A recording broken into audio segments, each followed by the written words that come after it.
కొత్తపేట మండలం సింగంపల్లి గ్రామంలో ముస్లిం సోదరులు ఇచ్చిన ఇఫ్తార్ విందులో పాల్గొన్న అనపర్తి శాసనసభ్యులు డాక్టర్ సత్యసూర్యనారాయణ రెడ్డి.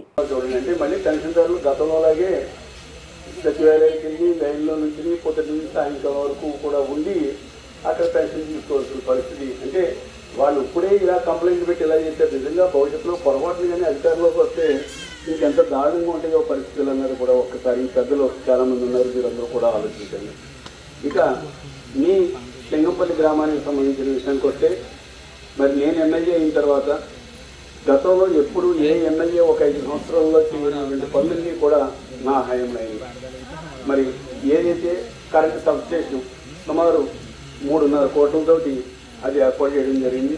దాంతో లో వోల్టేజ్ సమస్య కూడా ముఖ్యంగా రైతాంగానికి కానీ ప్రజలకు కానీ లో వోల్టేజ్ లేకుండా అయింది.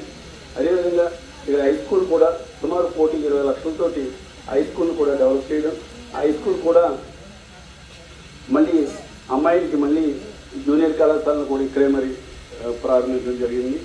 అంతేకాకుండా ఎంతోమంది పేదలకు ఇళ్ల స్థలాలు, ముఖ్యంగా ఇక్కడ ఉన్నటువంటి పేదలందరికీ కూడా, ఎందుకంటే ఇదంతా కూడా టెంపరీ స్థలాలు మీ అందరికీ కూడా తెలుసు.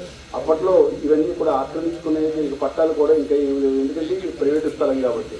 అందుగురించి లేకపోతే భవిష్యత్తులో ఏ ఇబ్బంది ఉండకూడదని ఉద్దేశంతో మరి ఇక్కడ ఉన్నటువంటి పేదలు ఎవరైతే ఉన్నారో ఆ రోజు వాళ్ళందరికీ కూడా ఇక్కడ ఇళ్ల స్థలాలు ఇవ్వడం జరిగింది. వీటితో పాటు మరి గ్రామంలో నేను వచ్చిన తర్వాత మరి స్థానికంగా నుండి మరి మన నల్లా సీనియర్ మా మండల కన్వీనర్ వారు, సర్పంచ్, వైస్ ప్రెసిడెంట్, వీరందరి ఎంపీటీసీ, వీరందరి సహాయ సహకారాలతో మరి గ్రామంలో కూడా ఏ రకంగా రోడ్లు డ్రైన్లు అభివృద్ధి చేసామన్నది మీ అందరికీ కూడా తెలుసు. ఇవన్నీ ఒక ఎత్తు. ఈ కాలనీకి చేస్తే మరి ఇక్కడ మరి గవర్నమెంట్ హాస్పిటల్, మన మండలంలో రంగంపేటలోనే గవర్నమెంట్ హాస్పిటల్ ఉంది, దగ్గరలో ఎక్కడా లేదు.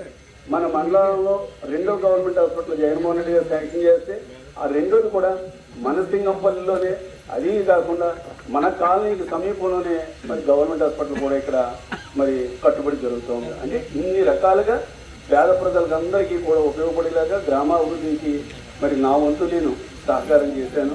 మరి రాను రోజుల్లో కూడా మీరందరూ కూడా మీకు 2 గుర్తులు ఇస్తారు, 2 ఓట్లు ఇస్తారు.